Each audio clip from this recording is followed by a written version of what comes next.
నమస్తే అందరికీ స్వాగతం। ఈ సెషన్లో మనం సిపిఆర్ కార్డియోపల్మనరీ రిససిటేషన్ గురించి చర్చించబోతున్నాం। ఇది ప్రాణాలు రక్షించే ఒక అత్యవసర సాంకేతికత, ప్రత్యేకంగా హృదయ ఆపత్కాల పరిస్థితుల్లో చాలా కీలకంగా ఉంటుంది। సిపిఆర్ ఎలా చేయాలో తెలుసుకోవడం ద్వారా మీరు సరైన సమయంలో సమర్థమైన సహాయం అందించేందుకు సిద్ధంగా ఉంటారు। మనం ఇప్పుడు ఈ క్రింది అంశాల గురించి చర్చిద్దాం। 1. సిపిఆర్ గురించి పరిచయం। ఇందులో సిపిఆర్ యొక్క నిర్వచనం, ప్రాముఖ్యత మరియు సిపిఆర్ చేయడం ద్వారా ప్రాణాలతో ఉన్న వారి గణాంకాలపై చర్చిద్దాం। 2. Understanding of cardiac arrest. ఇందులో కార్డియాక్ అరెస్ట్ కి గల కారణాలు, కార్డియాక్ అరెస్ట్ మరియు హార్ట్ అటాక్ మధ్య వ్యత్యాసం గురించి చర్చిద్దాం। 3. CPR steps overview. ఇందులో సిపిఆర్ ప్రక్రియ యొక్క అవలోకనం మరియు వేగంగా చర్య తీసుకోవడం యొక్క ప్రాముఖ్యత గురించి చర్చిద్దాం। 4. కార్డియాక్ అరెస్ట్ను గుర్తించడం। ఇందులో లక్షణాలు మరియు సూచనలు, స్పందన మరియు శ్వాసను ఎలా తనిఖీ చేయాలి అనేది చర్చించబడుతుంది। 5. సిపిఆర్ను నిర్వహించడం। 6. చేతులు ఉపయోగించి సిపిఆర్ చేయడం। 7. ఏఈడి ఆటోమేటెడ్ ఎక్స్టర్నల్ డిఫిబ్రిలేటర్ ఉపయోగం। ఇందులో ఏఈడిను ఎలా ఉపయోగించాలో మరియు త్వరిత డిఫిబ్రిలేషన్ యొక్క ప్రాముఖ్యత గురించి చర్చిద్దాం। 8. ప్రత్యేక అంశాలు। ఇందులో పిల్లలు మరియు శిశువులకు సిపిఆర్ ఎలా చేయాలి మరియు వివిధ పరిస్థితులకు అనుగుణంగా చేయవలసిన మార్పుల గురించి చర్చిద్దాం। చివరగా ముగింపు। సిపిఆర్ యొక్క పరిచయం। మొదట మనం సిపిఆర్ యొక్క నిర్వచనం మరియు ప్రాముఖ్యత గురించి చర్చించుకుందాం। హృదయ శ్వాస పునరుద్ధరణ। సిపిఆర్ అనేది అత్యవసర పరిస్థితుల్లో వ్యక్తి యొక్క హృదయం ఆగిపోవడం లేదా శ్వాస ఆగిపోయినప్పుడు ప్రాణాలను రక్షించడానికి ఉపయోగించే ముఖ్యమైన సాంకేతికత। ఇది ఛాతీపై ఒత్తిడులు మరియు రక్షణ శ్వాసల సమ్మిళితంతో రక్తాన్ని హృదయం, మెదడు వంటి ముఖ్యమైన అవయవాలకు పంపించడంలో సహాయపడుతుంది। ప్రొఫెషనల్ సహాయం చేరేవరకు జీవరక్షణ చర్యలు తీసుకోవడం చాలా కీలకం। సిపిఆర్ యొక్క ప్రాముఖ్యత, కార్డియాక్ అరెస్ట్ తర్వాత ప్రాణాలతో ఉన్నవారి సంఖ్యను అనేకంగా పెంచడంలో మరియు మెదడుకు నష్టం తగ్గించడంలో దాని సామర్థ్యం ఉందని చూపిస్తుంది। కార్డియాక్ అరెస్ట్ తర్వాత ప్రాణాలతో ఉన్నవారి సంఖ్యపై గణాంకాలు। ఆసుపత్రి వెలుపల కార్డియాక్ అరెస్ట్ జరిగినప్పుడు సగటు బతికే రేటు సుమారు 10 నుంచి 12% ఉంటుంది। కానీ సకాలంలో సిపిఆర్ చేయడం ద్వారా ఈ సంఖ్య 20 నుంచి 30% వరకు పెరిగే అవకాశం ఉంది। ప్రతి నిమిషం సిపిఆర్ లేదా డిఫిబ్రిలేషన్ లేకుండా గడిస్తే బతికే అవకాశాలు సుమారు 10% తగ్గుతాయి। ఆసుపత్రి లోపల జరిగే కార్డియాక్ అరెస్ట్ పరిస్థితుల్లో బతికే రేటు సుమారు 20 నుంచి 25% ఉంటుంది। సిపిఆర్ శిక్షణ పెరిగిన ప్రాంతాలు మెరుగైన ఫలితాలను చూపుతాయి। ఇది అత్యవసర పరిస్థితుల్లో శిక్షణ మరియు తక్షణ చర్య ఎంత ప్రధానమో తెలియజేస్తుంది। కార్డియాక్ అరెస్ట్ గురించి చర్చించుకుందాం। మొదట కార్డియాక్ అరెస్ట్ కారణాలు ఏమిటో తెలుసుకుందాం। కార్డియాక్ అరెస్ట్ అనేక కారకాల వల్ల జరుగుతుంది। వాటిలో కొంతమందికి హృదయ సంబంధిత వ్యాధుల వలన, ఉదాహరణకు కొరనరీ ఆర్టరీ వ్యాధి మరియు ఎరిథ్మియా వ్యాధులు ఉన్నాయి। నాన్ కార్డియాక్ కారణాలలో శ్వాస విఫలమవడం, తీవ్రమైన రక్తస్రావం మరియు మందుల అధిక మోతాదులో ఉపయోగించడం ఉన్నాయి। జీవనశైలి కారణాలు వంటి అధిక బరువు, ధూమపానం మరియు అధిక రక్తపోటు కూడా కార్డియాక్ అరెస్ట్ జరిగే ప్రమాదాన్ని పెంచుతాయి। కార్డియాక్ అరెస్ట్ మరియు హార్ట్ అటాక్ మధ్య తేడాలు। కార్డియాక్ అరెస్ట్ జరిగితే హృదయం స్పందించడం ఆగిపోతుంది, దానివల్ల అవగాహన మరియు శ్వాస కోల్పోతారు, వెంటనే సిపిఆర్ అవసరం అవుతుంది। మరోవైపు హార్ట్ అటాక్ అనగా హృదయ నాళాలలో రక్త ప్రవాహం అడ్డుకోవడం, ఇది నష్టాన్ని కలిగించవచ్చు, కానీ హృదయ స్పందన కొనసాగుతూ ఉంటుంది। పై రెండు తీవ్రమైన అత్యవసర పరిస్థితులే। సిపిఆర్ ప్రక్రియ ఓవర్వ్యూ। స్పందనను తెలుసుకునేందుకు వ్యక్తిని ముట్టుకుని చూడండి లేదా ఆర్ యు ఓకే అని పిలవండి। స్పందన లేకపోతే వెంటనే సహాయం కోసం పక్కవారిని పిలవండి। వ్యక్తిని వీపు మీదుగా పడుకోపెట్టండి, శ్వాస ఉన్నదా లేదా చెక్ చేయండి।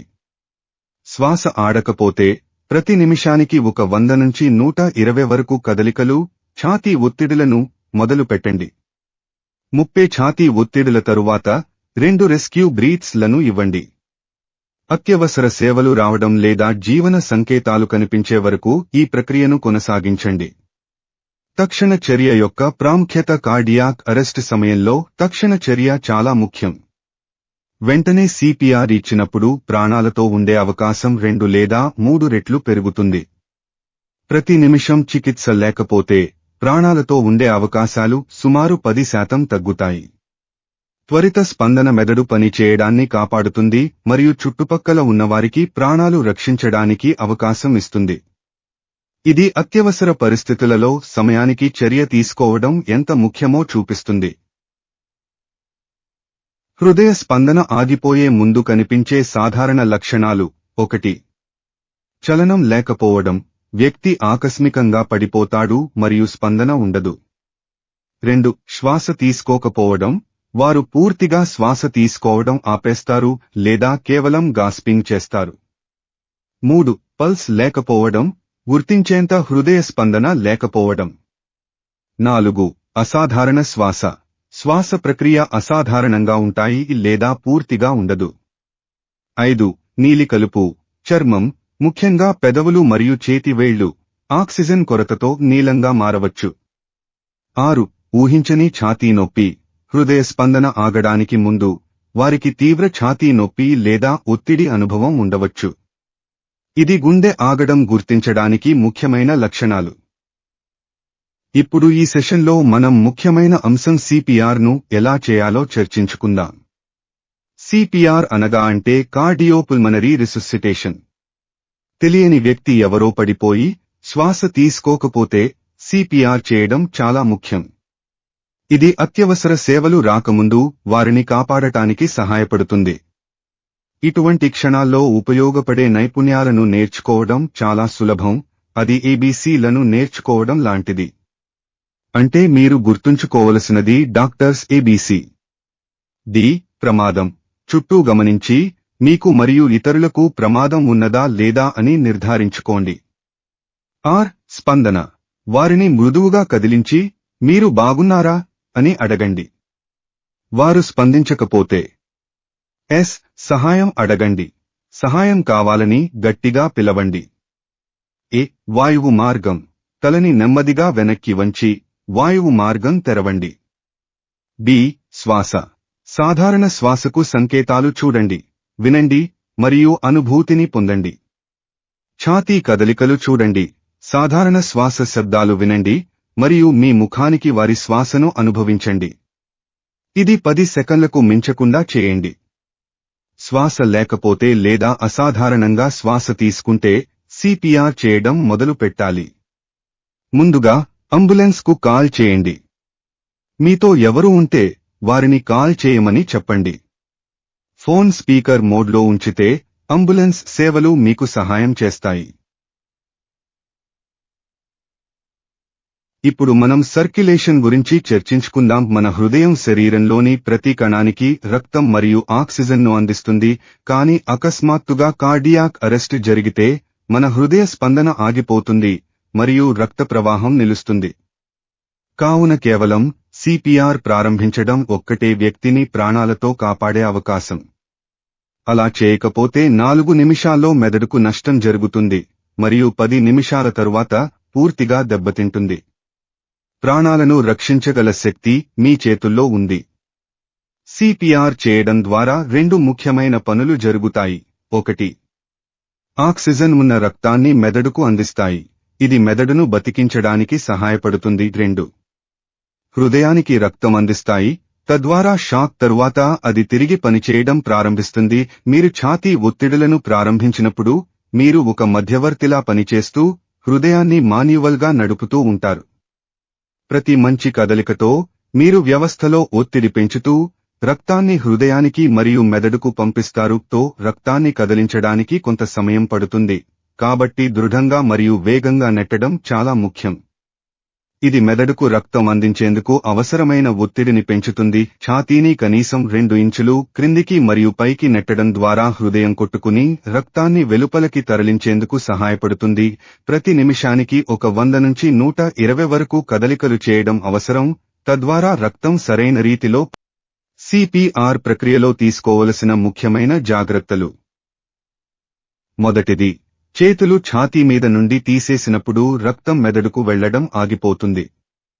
కాబట్టి రెస్క్యూ బ్రీత్స్ ఇవ్వడానికి లేదా వ్యక్తులు మారడానికి చాలా తక్కువ సమయం మాత్రమే ఉండాలి. రెండవది, మీరు దృఢంగా లోతుగా నొక్కకపోతే రక్తం మెదడుకు చేరదు. అలాగే మీరు వేగంగా నొక్కకపోయినా కూడా రక్తం సరైన మార్గంలో పంపిణీ చేయబడదు.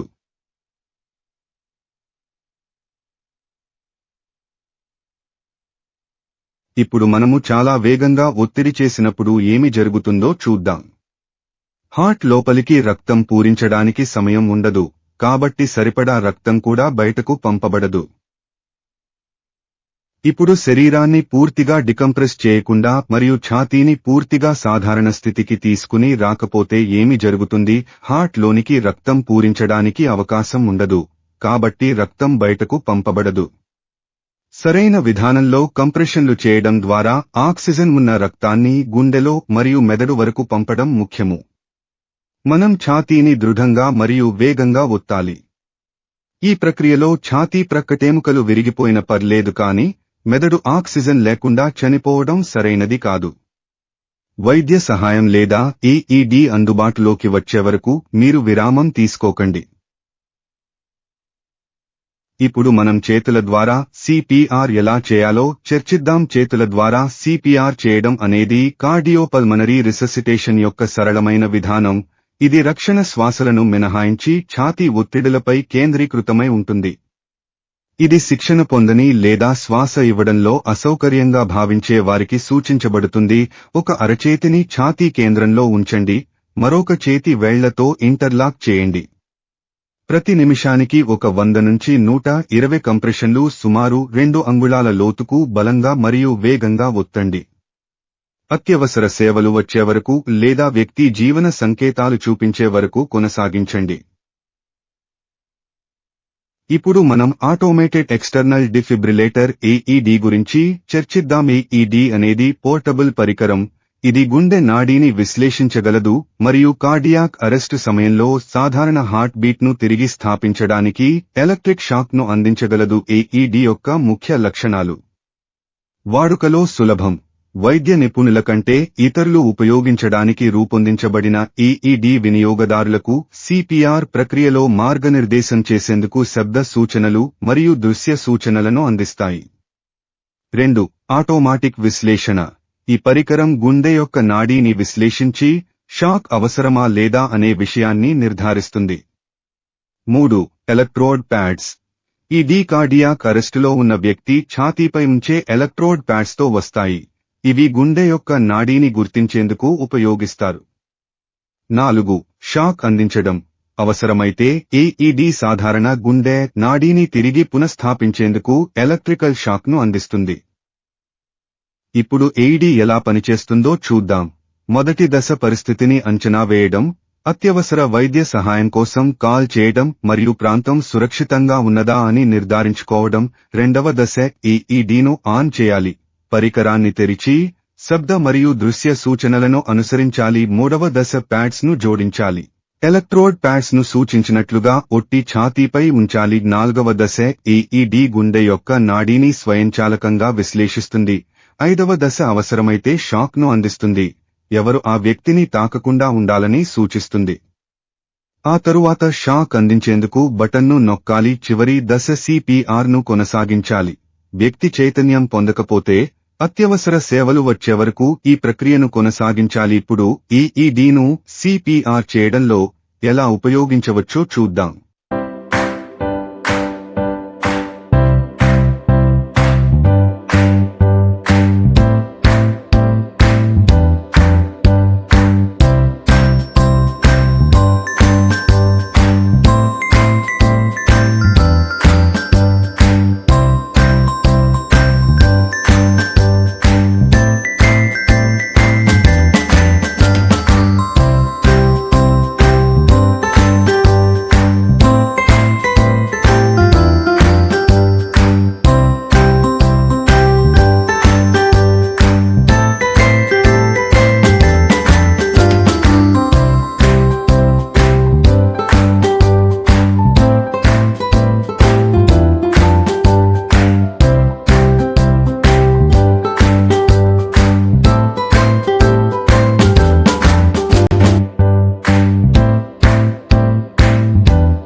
అత్యవసర సేవలు వచ్చేవరకు CPR ని కొనసాగించాలి మరియు AED సూచనలను అనుసరించాలి. ప్రత్యేక పరిగణనలు: పిల్లలు మరియు శిశువుల కోసం CPR.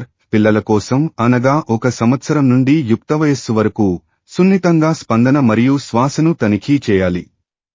సమాధానం ఇవ్వకపోతే మరియు శ్వాస తీసుకోకపోతే సహాయం కోసం కాల్ చేయాలి మరియు 1 లేదా 2 చేతులను ఉపయోగించి 1.5 అంగుళాల లోతుకు ఛాతీ ఒత్తిడులను చేయాలి. శిశువుల కోసం అనగా 1 సంవత్సరానికి లోపు వారి పాదాలను తాకి స్పందనను తనిఖీ చేయాలి. ఛాతీ ఒత్తిడులకు 2 వేళ్లను మాత్రమే ఉపయోగించి 1.5 అంగుళాలు లోతుగా ఒత్తాలి. 30 ఒత్తిడుల తర్వాత పిల్లలకి మరియు శిశువులకు 2 మృదువైన శ్వాసలను ఇవ్వాలి. చిన్న శరీరాలకు సమర్థంగా మద్దతు ఇవ్వడానికి సరైన సాంకేతికతను ఉపయోగించాలి. చివరగా ముగింపు: CPR అనేది అత్యవసర పరిస్థితుల్లో ప్రాణాలను రక్షించగల ముఖ్యమైన సాంకేతికత. ఇది హృదయ అపత్కాల సమయంలో జీవిత పరిరక్షణ అవకాశాలను చాలా మెరుగుపరుస్తుంది. సమాధానం ఇవ్వలేని స్థితిని త్వరగా గుర్తించడం మరియు CPR ను ప్రారంభించడం, సమర్థమైన ఛాతీ ఒత్తిడులు మరియు రక్షణ శ్వాసలు చాలా ముఖ్యం.